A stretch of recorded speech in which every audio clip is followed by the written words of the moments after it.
Matapos sa isang dekada, ibinabana ng Sandigan Bayan ang hatol nito kay Senador Jinggoy Estrada kaugnay sa kontrobersyal na PDAF scam. Ang kawang desisyon ng Anti-Graft Court alamin natin sa sentro ng balita ni Daniel Manalastas live. Yes, Angelique, not guilty ang naging hatol nga ng Sandigan Bayan 5th Division kay Senador Jinggoy Estrada kaugnay sa kasong plunder na may kaugnayan sa PDAF scam. Pero guilty naman ang hamon ng hatol ng Anti-Graft Court kay Senador Jinggoy para sa kasong bribery.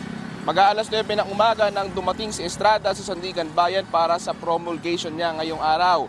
Kasama ni Senador Jinggoy ang kanyang pamilya nang humarap sa korte.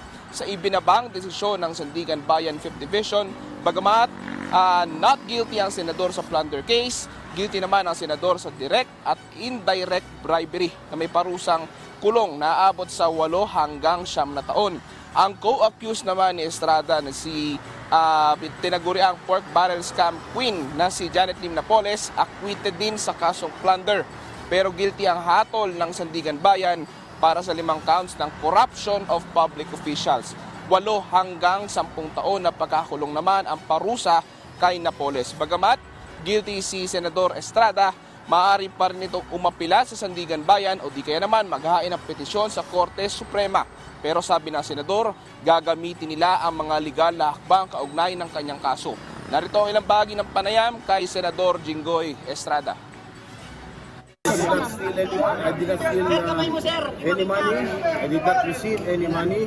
That's why I would like to thank the magistrates of the Sandigan Bayan that after 1 decade, my case has already been resolved.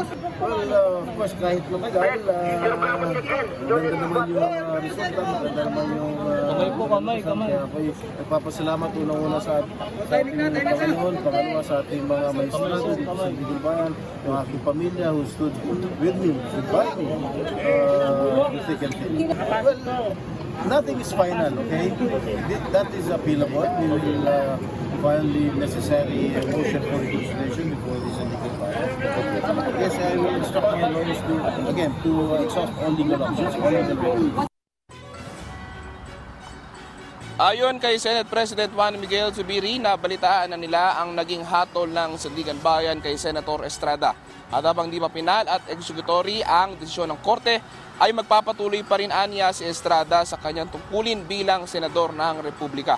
Ayon naman kay Senator J.V. Ejercito, sigurado silang gagawa ng paraan ang legal team ni Estrada at pagdarasal niya ang kanyang kapwa senador at pamilya nito. Angelique?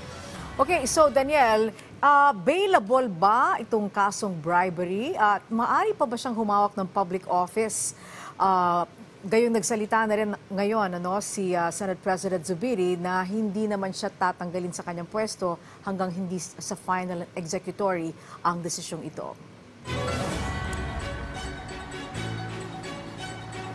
Angelique, unang-una, yung tinatawag natin na indirect at direct bribery, hindi naman siya matatawag na heinous crime. So, ano ba yung mga heinous crime? Ito yung mga murder, yung kasong rape, at yung iba pa. Ito yung kadalasan na hindi ka pwede mag-bail pag ganito yung naging kaso mo.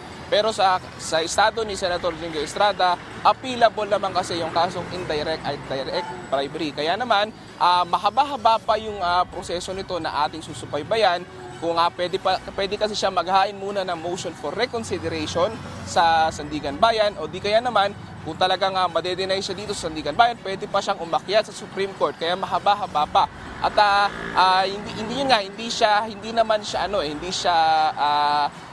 appealable naman siya, kaya pwede pang magpatuloy lang si Senator Jinggoy Estrada. Pero kung sakali man, kung anong nangyari, Angelique naman, ay na-convict siya sa plunder. Yan ang sigurado, pwede siyang makulong na at any moment. Kasi nga itong plunder case ay talagang non-bailable ito. At habang ididinggin yung kanyang kaso o yung apela, kailangan siyang ikulong. Pero hindi naman yan nangyari dahil nga not guilty si Senator Jinggoy Estrada sa kasong plunder. Kaya para kay Senator Jinggoy, may tuturo nilang isang tagumpay pa rin yung naging hatol ng Sandigan Bayan.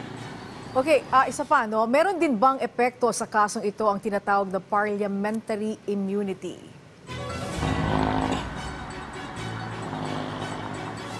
Andiyan sa pagkakalam ko, applicable lang yung parliamentary immunity pagdating doon nga sa session days. Pero hindi naman ongoing yung session ngayon, so parang hindi na rin siya applicable. At yun nga, sabi ko kanina, appealable naman kasi yung kaso, kaya mananatiling malaya si Senator Jinggoy Estrada habang dinidinggin nga yung kanyang kaso. Kaya everything is well at pwede pang pwedeng humarap si Senator Jinggoy Estrada next week sa pagbubukas ng session ng Senado. Alright, maraming salamat sa iyo, Daniel Manalastas.